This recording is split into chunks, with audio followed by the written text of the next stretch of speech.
দেশনেত্রী বেগম খালেদা জিয়া আজকে শুধুমাত্র বিএনপির একার সম্পদ না, এই বাংলাদেশের একটি দলের নেত্রী না, আজকে বাংলাদেশের উনি একজন অভিভাবক। আজকে আমরা বাংলাদেশ জাতীয়তাবাদী দল না, শুধু সারা বাংলাদেশ বলতে গেলে স্তব্ধ। স্তব্ধ কেন আপনি জানেন?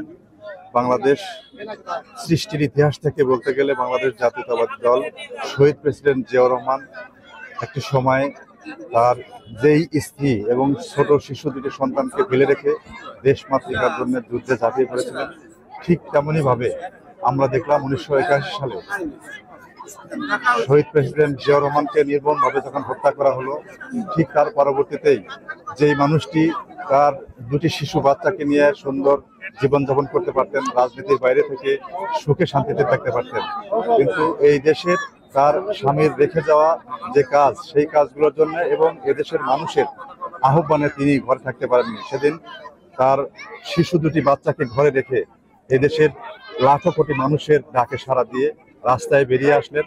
রাস্তায় বেরিয়ে এসে স্বৈরাচার বিরোধী এরশাদ বিরোধী আন্দোলন করে সফল হলেন।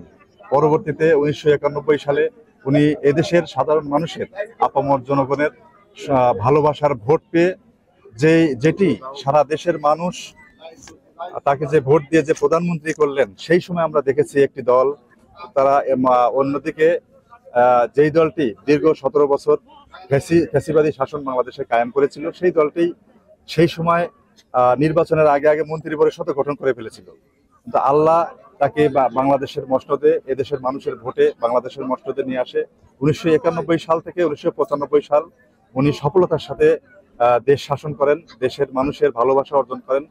তার পরবর্তীতে রাজনীতির ধারাবাহিকতায় 1906 সালে 7 সালের যে 111 সরকার আসলো, সেই যে ষড়যন্ত্রের শুরু বাংলাদেশ জাতীয়তাবাদী দলকে নিয়ে, বাংলাদেশ জাতীয়তাবাদী দলের মহিষী নেত্রী দেশনেত্রী বেগম খালেদা জিয়াকে নিয়ে, সেই থেকে ষড়যন্ত্রের যে শুরু, সেই ষড়যন্ত্রের মধ্যে দিয়ে বারবার উনি জেল খেটেছেন।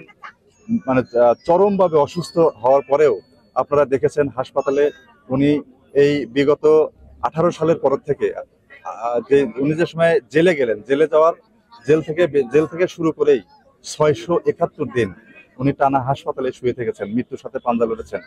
সেই মানুষটি আজকে আবার ঠিক যে সময় বাংলাদেশ আবার ফ্যাসিবাদ মুক্ত হলো, টানা তৃতীয়বার অর্জন করেছে দেশের সেরা সুপার ব্র্যান্ড স্বীকৃতি বসুন্ধরা টিস্যু। দেশের মানুষের গণতান্ত্রিক আকাঙ্ক্ষা, আজকে আপনারা খেয়াল করবেন যে ফ্যাসিবাদ মুক্ত বাংলাদেশ, আমরা যারা হাসিনা বিরোধী আন্দোলন করেছিলাম, যেই দলগুলো সেই দলগুলোর মধ্যে আবার মতনৈক্য দেখা গেল।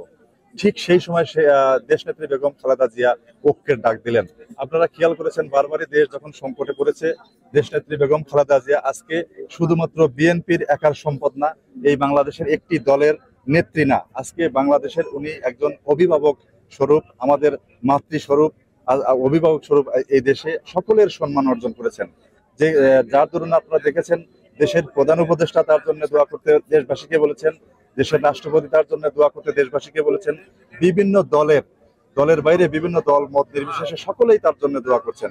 আজকে আমরা যারা বাংলাদেশ জাতীয়তাবাদী দল করি, আমরাও সকলেই সকল ভেদাভেদ ভুলে গিয়ে আমরা ঐক্যবদ্ধ হয়েছি, দেশনেত্রী বেগম খালেদা জিয়ার জন্য দোয়া করবার জন্য আমরা একসাথে হয়েছি। আজকে এই মঞ্চ থেকে আপনাদের মাধ্যম দিয়ে বাংলাদেশের সকল মানুষের কাছে আমাদের আকুতি, আমাদের আহ্বান, সকলেই আপনারা দোয়া করবেন দেশনেত্রী বেগম খালেদা জিয়াকে। এই মুহূর্তে বাংলাদেশের জন্য খুবই প্রয়োজন। দেশটা আজকে যখন আমরা এই 5ই আগস্টের পরে একটা স্বাভাবিক, শালীন এবং সুশৃঙ্খল দেশ আশা করছিলাম, সেই জায়গায় দেশটি আসেনি।